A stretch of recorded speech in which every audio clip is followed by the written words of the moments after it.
يا شباب عاملين ايه؟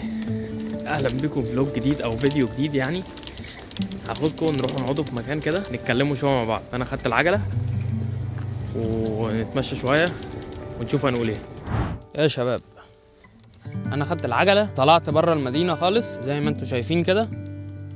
هنتمشى شويه نتكلم في حياتنا، واهو يعني منها دردشه ومنها اشوفكم نقعدوا مع بعض شويه. الفيديو ده هيبقى مش جاي اقول لك ازاي تسافر ولا جاي يعني استعرض لك حاجه. هي كل القصه اللي انا هتكلم معاكم نقعدوا مع بعض قعده شويه، قعده حلوه نتكلم شويه. مش يعني الكلام مش هيبقى موجه بس ليكم، الكلام هيبقى موجه ليا انا كمان. فانا طبعا يعني انا بصور دلوقتي بالعجله لان انا بره المدينه وفي حته زي ارض زراعيه كده، فعشان كده انا ماسك الموبايل. يعني ما ينفعش طبعا امسكه وانا ماشي على الطريق علشان البوليس. انا عايز اتكلم في منظر الشباب والبنات الموجودين اليومين دول. انا مش فاهم في ايه، الدنيا اتشقلبت بطريقه يعني غريبه، يعني لدرجه ان الواحد بقى بيبص للبنات ويقول يعني الواحد هيلاقي ازاي البنت اللي هيتجوزها، يعني البنت اللي المفروض هتحافظ عليه. من كتر اللي بيشوف ده البنات بتبقى مخطوبه وبيبقوا متجوزين وبيتكلموا، يعني بيتكلموا شباب انا مش عايز اوضح لان كله فاهم يعني. انا مش عايز اتكلم بتفاصيل لان الناس كلها فاهمه، انا وانتي فاهمين.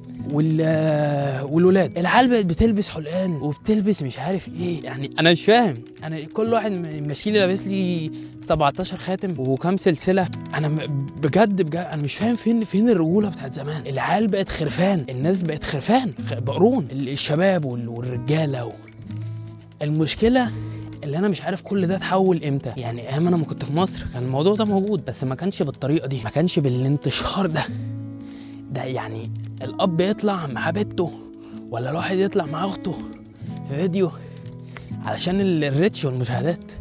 انت متخيل؟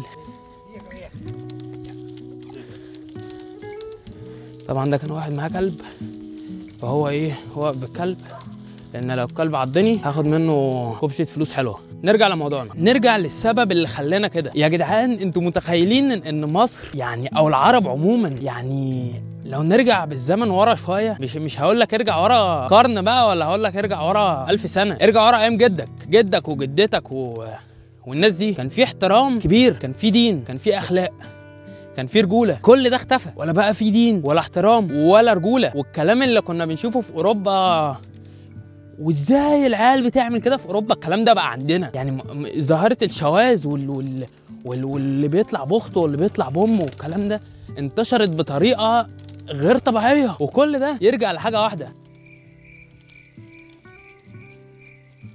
تخيلوا ان دي بحيره. المنظر غريب. نحط العجله هنا ونكمل كلامنا.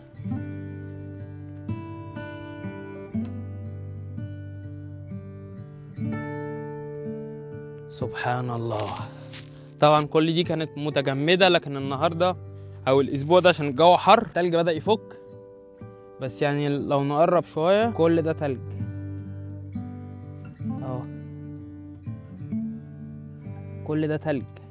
يعني ده كده مسطح تلج. بصوا الشجره هناك محطوطه على التلج، يعني هي مش في الميه، الشجره على السطح. لكن درجه الحراره الاسبوع ده بدأت تطلع 6 و5 وكده، فالجو بقى حر، فالتلج ساح. تعالوا نرجع بقى. للأسف الرجولة بدأت تروح من عندنا من الوطن العربي، وبقى الحاجات اللي احنا بنقلس عليها زمان على الغرب بقت هي اللي موجودة عندنا. وده يرجع لأننا عقلنا خف، ماشيين ورا الغرب، يعني اللي هو التقليد الأعمى. أنا شفتك مثلا البنات اليومين دول اللي حاطة بيرسنج هنا مثلا في مناخيرها، في ديابة في البتاع اللي هناك ده، في الغابة اللي هناك دي، وفي غزلان. يلا مش مهم. المهم يا جدعان ان احنا بقينا بنقلد تقليد اعمى. مثلا البنات اليومين دول كل واحده خرمالي هنا في مناخيرها وعامله لي حلق، وهي مش عارفه الحلق ده بتاع ايه، بس مجرد ان الغرب او شافت واحده مشهوره في اوروبا عاملاها. البتاع دي بيعملوها للتران اصلا، يعني دي للطور. فانتي كطوره انا الكلام مش هيبقى موجه للبنات بس، على فكره ده موجه لكله يعني. بتقلدي تقليد اعمى. وانتشرت عندنا في الوطن العربي الشواذ والدياسه وكل الحاجات اللي هي اساسا مش يعني انا مش عايز اقول من المحرمات، دي الحرام كله. انت كده وصلت للتوب يا معلم، احييك، احلى مسا عليك، انت على جبل الحرام، على قمه جبل الحرام. العيال بقت بتصور اهاليها في البيت. انا بتكلم عن الكلام ده عن ثقه يعني. انا شفت الشخصيات دي بنفسي يعني انا شفته، والمصيبه اللي انا اتعاملت يعني. انا لو كان حد حكى لي والله ما كنت اصدق. انا اتعاملت مع الشخصيات دي وانا مذهول ان في ناس كده. المواقع الوسخه والحاجات انتشرت عندنا بطريقه غير طبيعيه، وفي الاخر يجي الشاب يقول لك انا مش عارف اعمل ايه. بص البلد الدنيا صعبه، الدولار، هتجوز ازاي، هجهز شقتي ازاي، هجيب منين ومنين ومنين، وتفضل انت عايش في دوامه ومش عارف هتخرج منها امتى. ومش هتخرج منها ليه؟ لان احنا ماشيين غلط. تخيل انا دلوقتي كنت ماشي في طريق غلط وعمال اقول انا ما بوصلش للبحيره دي ليه؟ ما هو انا ماشي في طريق غلط، وانا مش عايز افهم ومش عايز اشوف ان الطريق ده غلط. انا مش عايز اشوف. اللي يحاول يفهمني لا. المصيبه ان الناس كلها بقت ماشيه في الطياره الغلط، والناس كلها ماشيه في الطياره الحرام. فالحرام بقى حاجه عاديه خلاص. ايه يعني؟ ما كله بيعمل كده. ايه يعني؟ همشي معاه وهتوب. يا بت انت مراتي، هاتي ايدك، هاتي بوسه، هاتي حضن. يا بت انت مراتي. هي ولا مراتك ولا هتبقى مراتك. ولو هي محترمه وعملت لك كده لمجرد انها بتحبك، انت مش هتتجوزها، لانك هترجع تقول دي مسكت ايدي وسابتني احضنها، وانا ايش بقى ضراني انها ما عملتش كده مع غيري. ونعيش في الدوامه دي، والبنات تبور والولاد قلبها ينشف يسود، ما يبقاش فيه مشاعر. كل اللي مسيطر على الدماغ هي الشهوه وبس. انت عايز ترضع حاجه وسخه جواك فتحاول توصل لها. وصلت لها ترمي البت في الزباله. دي بت شمال يا جدع، وتقعد مع صحابك وانت تقول لصاحبك وصاحبك يقول لصاحبه وصاحبه يقول لصاحبه، وباظت سمعه البت. وانت تفضل تكرر الموضوع مره واثنين وثلاثه لغايه ما مشاعرك تموت، قلبك يقف يسود. ما خلاص بقى انت بقيت ناشف، مفيش مشاعر، لدرجه ان انت لو اتجوزت هتكره مراتك، لانك مش هتحس معاها باللذه او المتعه اللي انت كنت بتحسها مع البنات اللي انت كنت بتخرج معاها. وده ليه؟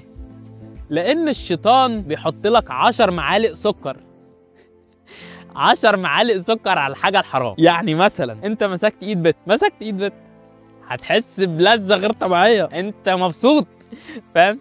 مرة والتانية والتالتة هتلاقي مسكة الإيد حاجة عادية. فلما إن شاء الله ربنا يكرمك وتتجوز، ده لو اتجوزت هتمسك إيد مراتك هتحسها غم. ده ليه؟ لأن ال10 معالق سكر راحوا، بقيت بتشرب الشاي بمعلقتين بس سكر، المعلقتين الحلال. فهتفضل عايش في غم طول عمرك، وتكره مراتك وتشوف مراتك دي إنها واحدة وحشة، ومراتك عندها مشاعر.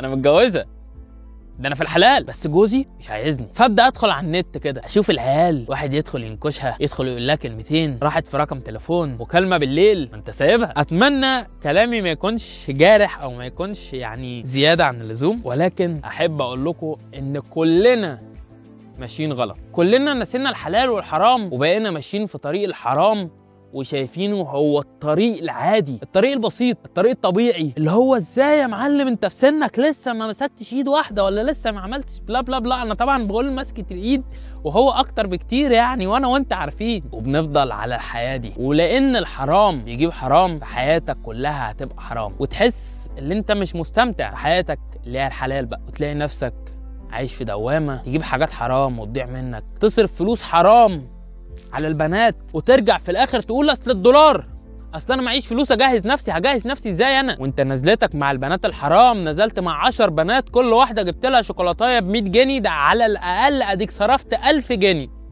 في سنه. طبعا لا، انا بقول لو انت نزلت مره مع بنت 10 مرات بس في السنة. احفظوا نفسكم وركزوا في دنيتكم ومستقبلكم، مش كل حاجة الدنيا والظروف والفلوس يا معلم انت عندك ربنا، مالكش دعوة. الدولار ان شاء الله يكون الدولار ب 100 جنيه، انت مالك؟ هو عارفك اكتر من نفسك، هو عالم بيك، هو اللي خلقك، هو اللي خلق الدنيا دي كلها. انت اتولدت لقيت نفسك بتاكل وبتشرب وعندك بيت وشقه واب وام وحياه، وبتاكل وبتشرب وبتتنفس وبتلبس، ودخلت مدرسه واتعلمت. ربنا ما قالكش ادفع جنيه وانت ناسي ان كل ده من ربنا اصلا. اتوكلوا على الله، ارموا الحمل كله على ربنا، اعمل اللي عليك وتوكل. انا عارف انها صعبه، انا عارف انها صعبه، وهي لو ما كانتش صعبه ما كانش هيبقى هو ده الاختبار من ربنا اصلا. ما هو ربنا عايزك تتوكل عليه، هو الكبير. انا ضعيف بلجأ للقوي. امال انا بعبد ربنا ليه؟ عشان الجأ له. هحكي لكم موقف حصل معايا الفتره الاخيره. كلكم كنتوا عارفين ان انا ساكن في شقه انا وواحد صديقي اللي انا طلعت معاه في فلوج بنتكلموا الماني وكده، والشقه اللي انا وريتها لكم كتير يعني. حصل مشكله مع الولد ده، انا بكل تلقائيه قلت ان انا هاخد حقي من الواد ده بس بطريقتي. وعدت الايام، كام يوم عدوا، واحاول ادور على شقه تانية مش لاقي. اي شقه ان شاء الله يكون مع 4 في اوضه واحده مش لاقي. ففي يوم صحيت من النوم، لميت حاجتي وشنطي ونزلت ومشيت. الولا صحى ما لقانيش في الشقه، ما لقاش حاجه ليا في الشقه. فلما ما لقاش حاجه ليا في الشقه اتصل بيا، انت فين؟ انا مشيت. طب انت فين؟ مالكش دعوه، انا مشيت. والله ما كان عندي مكان اقعد فيه، وبالصدفه لقيت مكان قعدت فيه كام يوم، وبعد كده ربنا رزقني بشقه لوحدي. ليه؟ لان انا كنت شايل هدومي كده متوكل على ربنا. هتقعد في الشارع؟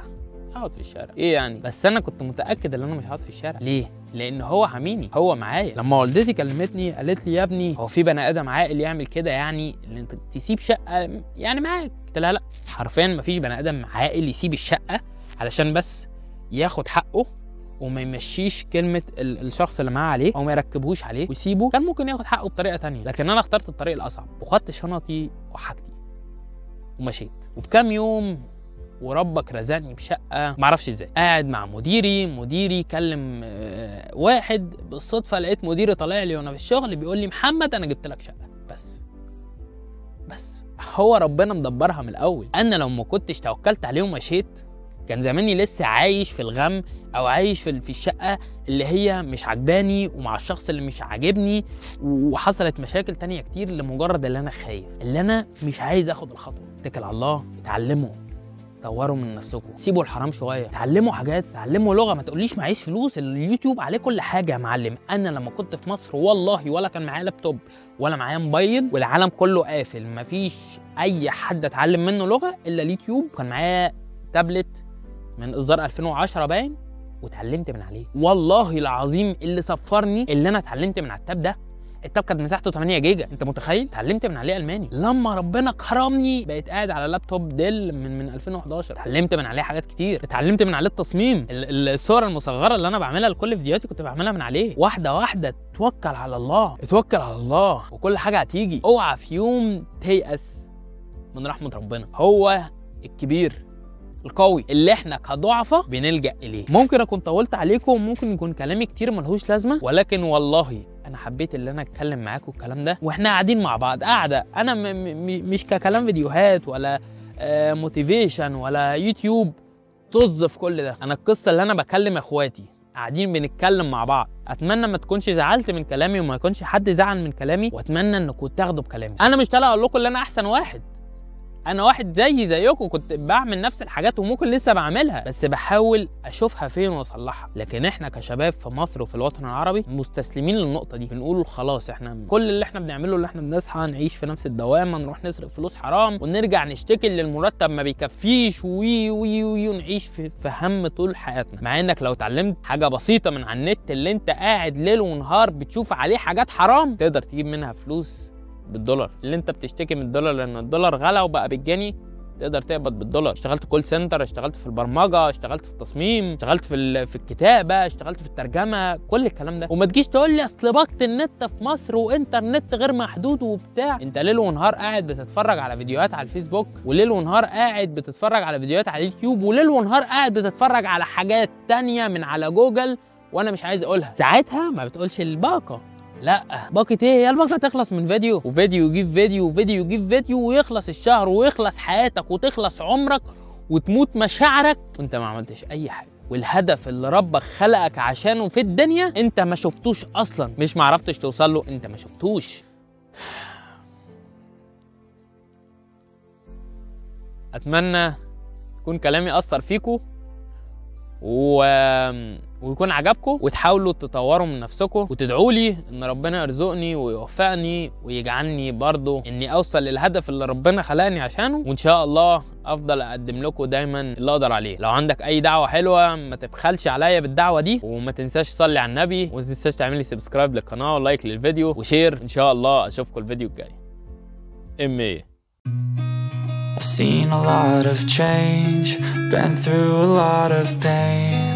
Some things are not the same as they were a year ago, but all will be okay. I move on each and every day. The past is where it stays.